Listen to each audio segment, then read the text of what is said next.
shiinaha iyo Maraykanka ma geli doonaan dagaal. waxaa jira calaamado badan oo muujinaya in labada quwadood ee adduunka ugu weyn ay u jihaysan karaan isku dhac military. tani waxay ku soo beegmaysaa iyadoo madaxweyne Joe Biden uu saxiixay amar fulin ah oo ay saraakiisha maamulku sheegeen inay xoojinayso mamnuuciddii xilligii Trump ee maalgashiga shirkadaha Shiinaha ee loo arkay inay khatar ku yihiin ammaanka qaranka Maraykanka.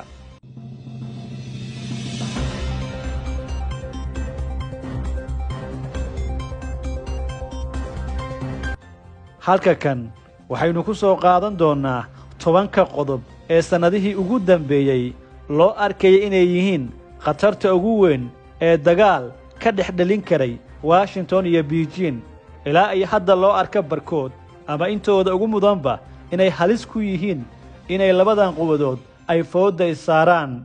The first major initiative of AUKUS will be to deliver a nuclear-powered submarine fleet for Australia. COVID-19 ma keeni doonaa dagaal.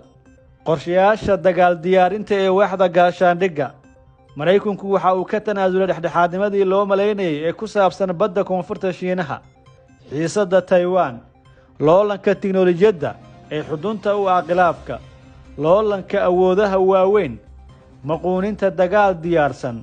intuba waa wax jira. isku dhaca Shiinaha oo aan laga fursan karin. suuqyada ayaa iska indhatiraya khataraha jira. dagaal qabow ayaa saasaantiisa la dareemaya iyo khataro dhab ah oo halistoodu ay muuqato. Once they make the decision to do this, they will come full bore like a crazy man with an axe.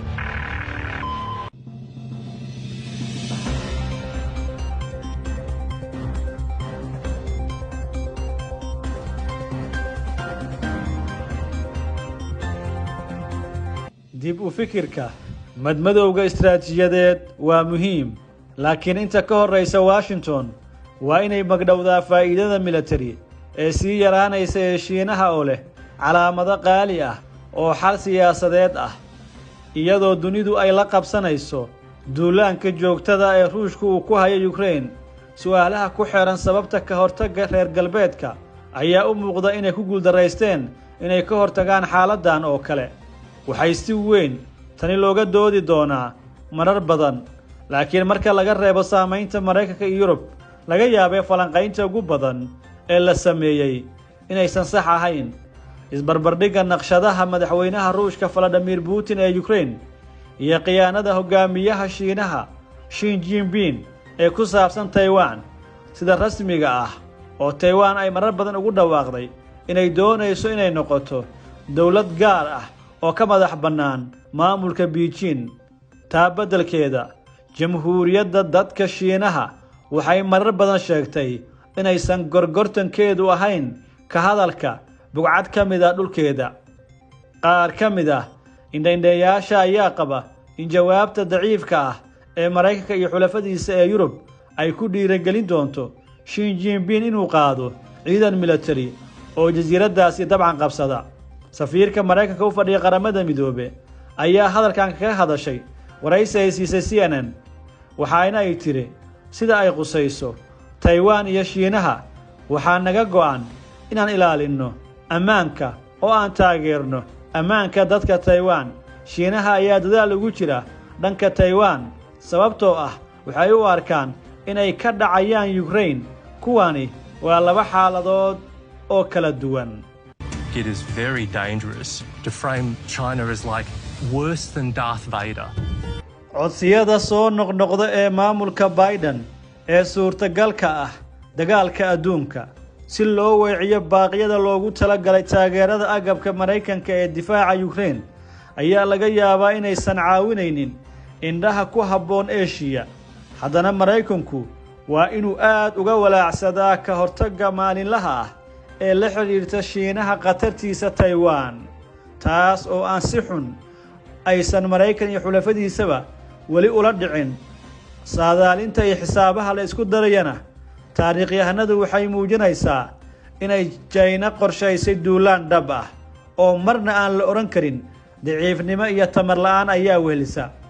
dhanka Maraykanka, Taiwan ma aha Ukraine.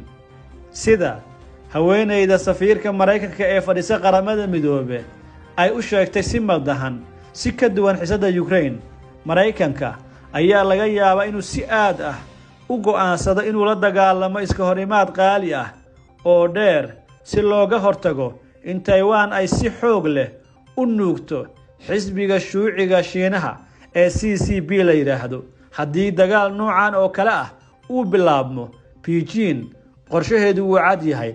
sababaha sidaas loo yeelayo waa kuwo badan oo ka baxsan baaxadda qodobkan, laakiin waxa ay ku warwareegayaan saadaasha in danaha dhaqaalaha iyo amniga qaranka Maraykanka ay noqon doonaan kuwo aan laga soo kabsan karin haddii aysan si xun u dhimanaynin, iyadoo ay waxyeello u geysan karto imaatinka weyn ee damaca Beijing ee hanashada hogaaminta Asia. Jamhuuriyadda dadka Shiinaha dhaqdhaqaaqyo waaweyn oo in badan oo ka mid ah khubarada juqraafiga, aqoon-yahanada sayniska, dhaqaalayahanka dunida, faalayaasha militariga iyo sidoo kale fariinsidayaasha sirdoonkuba ay wariyeen. mar hore ayay Beijing baraarugtay, haddase dunida ayaa muujinaya inay walwal ku hayso tallaabooyinkan. qiimaha juqraafiyadeed ee Taiwan, sida hubinta ballaarinta Shiinaha iyo heerka ay ku sugan tahay, sida dimuqraadiyadda, awoodda gobolka ee saaxiibtinimadeeda, taasoo ka dhigaysa mid madaxbannaanideeda ay muhiim ugu arkaan Maraykanka iyo xulafadiisa. haddana way adag tahay in la qanciyo Beijing oo aysan duulaan tegin si ay uga hortagto gardarrada iyo sidoo kale dabcan fariimaha qaldan oo ay ku fikirayaan Maraykan iyo reer Yurub. taa beddelkeeda, Taiwan waxay noqon doontaa maranbiyoodka saadaalinta awoodda ee Shiinaha ee guud ahaan Indo-Pacific haddii Beijing ay hoos geyso. sidaa darteed, in ka badan 70 sano, Maraykanku wuxuu si guul leh uga horjoogsaday Beijing inay fuliso hadafkeeda midaynta iyada oo loo marayo xoog, iyada oo si kalsooni leh kor loogu qaadayo rajada laga qabo faragelinta militariga Maraykanka ee Taiwan, sida dagaalkii Korea iyo saddexdii xasaradaha gacanka Taiwan. waqti kadib, halku dhigyo Maraykan ah oo xun oo ay weheliso bandhigyo cabsi leh oo awood ciidan, sida imaatinka ciidamada badda ee Maraykanka ee 1950kii, 1958kii iyo 1996kii, waxay Beijing dareentay daciifnimo, waxayna sababtay hogaamiyaasha shuuciga ee Shiinaha inay soo gabagabeeyaan muddadaas oo dhan tacaburka military ee dib u midaynta. Taiwan waxay aad ugu dhowdahay inay ku dhammaato guuldarro bahdil ah. natiijadaas la saadaaliyay ayaa had iyo jeer ka dhigtay duulaanka ikhtiyaar la'aan, sababtoo ah guuldarradii bahdilaadda ee Taiwan mid ka mid ah mawduucyada ugu caansan ee dacaayadda shuuciga ee Shiinaha. waxay yeelan doontaa kharash siyaasadeed oo sarreeya oo ay ku hanjabayso inay ridaan nidaamka shuuciga laftiisa. We should not, to borrow a phrase from Game of Thrones, bend the knee to Beijing.